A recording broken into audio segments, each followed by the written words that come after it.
Booyah! What's going on, ladies and gentlemen? Welcome back to the Fringe. Justin Trudeau, I think he's taking crazy pills. That, or he's stupidly scared now that Donald Trump is in office as president-elect. Of course, we've heard rumors running around. I know Donald Trump has stated, but again, until it's on paper, I don't like to call it that Keystone XL is going to come back up, that we're going to see pipelines coming into Alberta, that Alberta is finally going to be able to find some way to boost its production and get its products to market. However, Justin Trudeau doing a complete 180 in the House of Commons the other day after Trump's victory, that really makes me question, what is he on and where can I get some of it? I want to show you guys what we're talking about here over on Twitter. Government EXE is corrupt. Go check out this Twitter handle. They're fantastic. They post some really good stuff. Justin Trudeau says he'll always stand up for Alberta, its workers, and its oil and gas sector. Am I in bizarro world here? What's going on? After seeing Donald Trump win last night, Trudeau now wants to make Alberta great again. And then they've got the MAGA. It doesn't make sense, but you'll see here Trudeau the day after the U.S. election in the House of Commons. I want to highlight what he's screaming about with the Conservatives. The Conservative leader just admitted he would not have invested in TMX. He would not have gotten it built. But Mr. Speaker, on this side of the aisle, we will stand up for Alberta. We will stand up for oil and gas workers across the country because we know that getting overseas markets for our oil and gas So, get me here. Let's see if I'm right here, Captain Tampon. You want to always stick up for Alberta. You always want to make sure Alberta can get its oil to market. What about Energy East? What about TMX that you've been delaying, that you bought essentially to sink and then push back on the taxpayers? I call a little BS on this one, Skippy. I'm not buying what you're selling, especially, now let's see the pot calling the kettle black here. Alberta has now announced that they're suing Ottawa over carbon tax home heating oil exemptions. So this came out on the 24th of October. Again, I've been waiting to talk about it because, look, we knew Justin was going to say something about it. The problem here is if you got Justin Trudeau all of a sudden saying, we care about oil and gas, we care about Alberta's future, we care about them getting their products to market. He's spent the last 10 years in the House of Commons putting his boot on our necks, making us pay transfer and equalization payments while giving us nothing back in return. It's funny at best, and again, just shows the level of stupidity from Justin Trudeau. Let's get into this article because many people are going to say, wait, wasn't this last winter? Well, there's a little bit of a story to that. Alberta is suing the federal government over the carbon tax exemption on home heating oil. Premier Daniele Smith said Tuesday, again, October 24th, arguing that the carve-out is unfairly advantageous to parts of the country, rendering the levy unconstitutional. Again, much like the plastic straw ban and everything else, Danielle Smith and her lawyers knowing exactly where they stand on taking the government to court. Smith announced the legal action at a news conference alongside 5 cabinet ministers, saying the request for judicial review was filed earlier that day. The entire argument that the federal government made about a federal retail carbon tax was to create fairness across the country. This clearly does not create fairness, and it, in fact, exempts one of the highest emitting fuels, so they've undermined their entire argument, Smith said.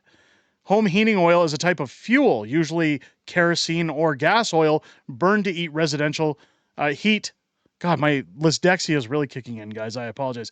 Burned to heat residential, commercial, or agricultural properties, most frequently in the Atlantic provinces of Prince Edward Island, Nova Scotia, and Newfoundland and Labrador, but barely at all from Quebec westward. Now, the reason, again, is older methods, the way they heat their furnaces. This was nothing more than to buy votes because Trudeau was struggling in the Maritimes. It has nothing to do with a discount on anything. If Trudeau really wanted Alberta to get its oil and gas to market, he wouldn't be crippling the rest of the country with a carbon tax, and he certainly would be promoting some of the cleanest and safest oil practices in the world. Yet now he stands up in the House of Commons to all of a sudden say he's had a little bit too much of his own legal marijuana or something, that he's now high as a kite, saying he wants to stand up for Alberta. I'm not buying what he's selling. Again, ladies and gents, the real problem here is the fact of the matter is Alberta's never going to be able to get its products to market so long as Trudeau's in office. It's Let's take a look at what's more labeled here. It's pretty clear that there's certain regions in the country that are disproportionately benefiting from this, Danielle Smith claimed. They're saying, in effect, that some Canadians deserve lower energy bills, but not all. Yeah, every province right now in the country that isn't affected by this cut to the carbon tax should be taking the federal government to court. This isn't just about Danielle Smith. This isn't about Alberta. Every province, if it's unconstitutional, should be taking Justin Trudeau to court. News of legal action comes 7 months after Smith hinted at launching a legal challenge to the carbon tax, a day after speaking at the federal Conservative leader Pierre Poilievre's Axe the Tax rally in Edmonton in late March. The Alberta government is litigating 12 other legal actions against the federal government. And of course, Naheed Nenshit chimes in to say the government strategy is lawsuitocracy. I'm not going to get into his filibustering nonsense, but what it all boils down to, ladies and gentlemen, is you've got a prime minister who's scrambling. And I'm not going to say it's over, he's leaving. We all know that an election is looming, and we can honestly see every time you watch Question Period, every time you see Trudeau in an interview, the lies that he's spouting, how he pours on his drama teacher experience by acting his way through every interview. He is scared. The Liberals are fleeing the sinking ship. They're pushing so hard to bring in carbon tax. Carney, the writing is on the wall that it is over for Trudeau. It's just a matter of time at this point, ladies and gentlemen. Again, we all anxiously await for them to call an election. It's going to be interesting to see when that comes. I guarantee you it is coming before October 2025.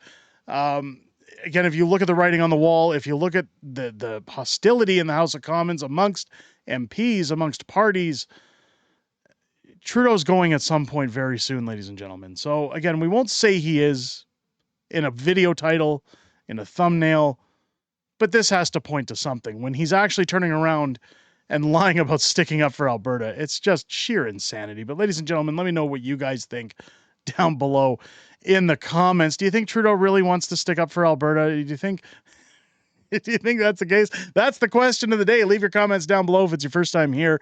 I hope this video has earned your subscription. Make sure as you're hitting that button, click the bell for notifications. Join me live here on the channel tonight and every Friday for Friday Night Fringe, our live streaming show, where we go over everything that's happened this week in politics, everything coming up in the week ahead with my beautiful wife, Mrs. Fringe.